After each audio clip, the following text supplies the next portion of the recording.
Welcome to musicmoveit.com, and today I want to talk about how a music producer will generally get paid when dealing with a major label artist.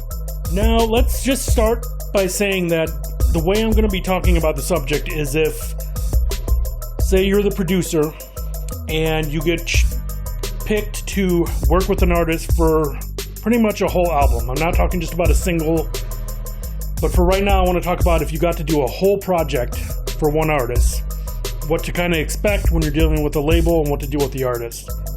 Okay, so let's say you're dealing with an artist who's signed to a major label and they get an advanced budget of like $300,000. Now, I'm just throwing numbers out here to give you an idea. Let's say $250,000 of that goes to recording and finding a producer, and maybe $50,000 might go for an advance for them to live off of. Now, out of that $250,000, they got to get a producer and take care of recording costs and stuff like that. So, basically, a producer should definitely get an all-in royalty rate, and that is split with the artist. So, that is a small percentage of album sales after the label recoups all its costs that it put out. So, you as a producer, you won't get a royalty rate until everything's recouped. So that kind of sucks, but it kind of gets good, as I'll tell you later. You should also get a piece of the publishing, which is awesome. You'll have to negotiate that with the artist. The one thing you should do, you should always, before you start recording, sit down with the artist and discuss these rates. The all-in rate, and also discuss the publishing rate that you want to get. So it's very important. Get it in writing firsthand. You should also get an advance as well. Like, it just depends on what you want in your contract. Like, you can, so you get hired on to produce this album, negotiate the rates, publishing, the all-in rate, which is each album sold. And most producers will ask for an advance. Now let's get back to how you get paid again. Like I said, you will not start getting paid until the label recoups everything. So that means the budget that they put out for recording, manufacturing, touring, video, your advance, the artist advance, things like that. Sounds kind of like it might suck, but the cool part is, let's say the label says, we're not going to recoup our money until the artist sells 200,000 albums. The cool part is that once that 200,000 album level is reached, you, the producer, will finally start getting royalties, and you'll also start getting royalties from the very first album sold. So once it hits 200,000 records, the producer will get royalties for 200,000 records right off the bat, and then you'll get obviously royalties after that. So it's kind of a good thing. As long as they recoup, you're good to go. You know what I mean?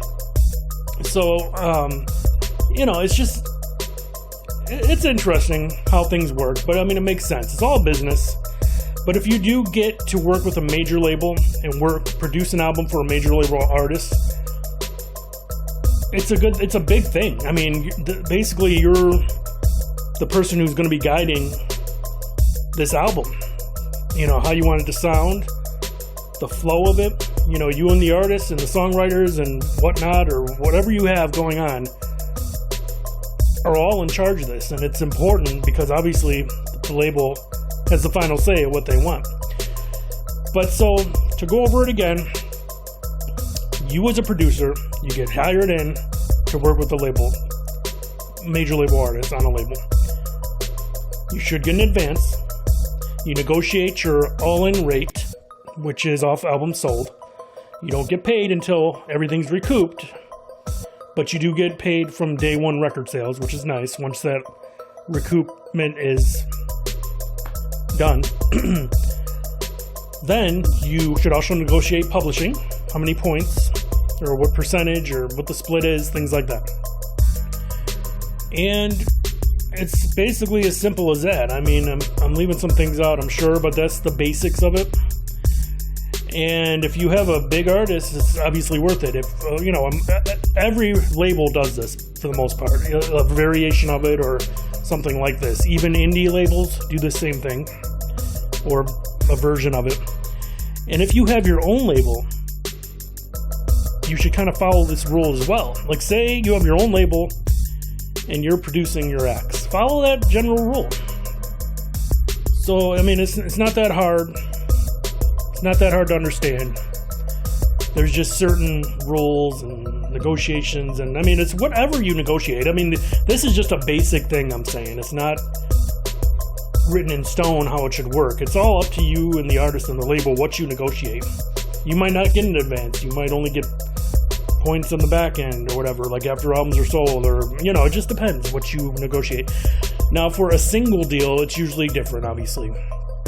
You can, it's basically the same, but it's a little different, whereas, like, a lot of times for a single, a producer will just get paid for the track. Like, these days, that's how it is a lot.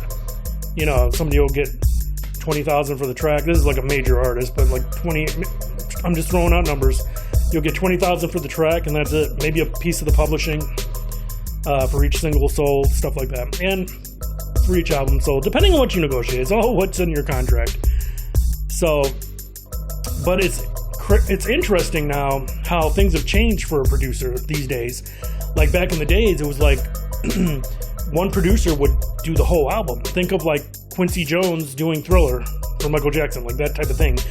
He took control of the whole album, and that was that, And now it's, like I said, it's a lot of different producers just on an album doing one or two singles, or, which is great. And it's interesting also because you get a lot of producers these days who are not really, they're almost just like beat makers in a way, because they'll make the track and it, you could send it in WAV format or whatever.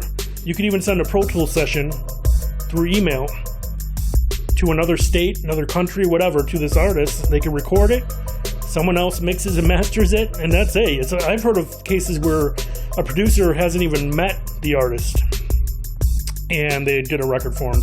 It's just crazy, like how it is these days. It's a lot different from back when, in the early days. So, but it's a good thing, and it's kind of a odd thing too. It's a good thing because it's so much easier to work with so many more people, and they can get stuff quickly. There's no mailing masters, and you don't always have to be there. But a lot of producers these days say, I'd rather be in the session with the artist, and I'd rather mix it, things like that. And there's nothing wrong with that. But it's just on you. It's just on you.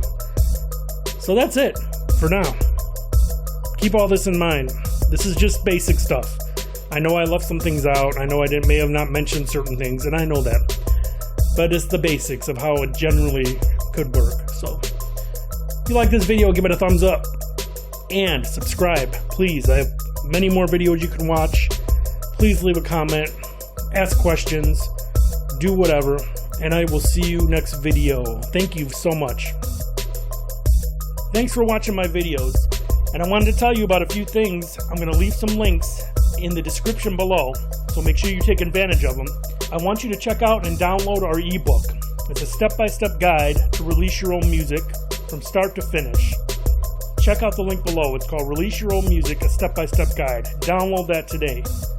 Also, Jango Radio, it's a streaming service like a Pandora, and they're doing a special offer with me where they're giving artists and bands 100 spins on their streaming station. You just got to click the link below. You can only use this link to get that offer, and you must be a new Jango user.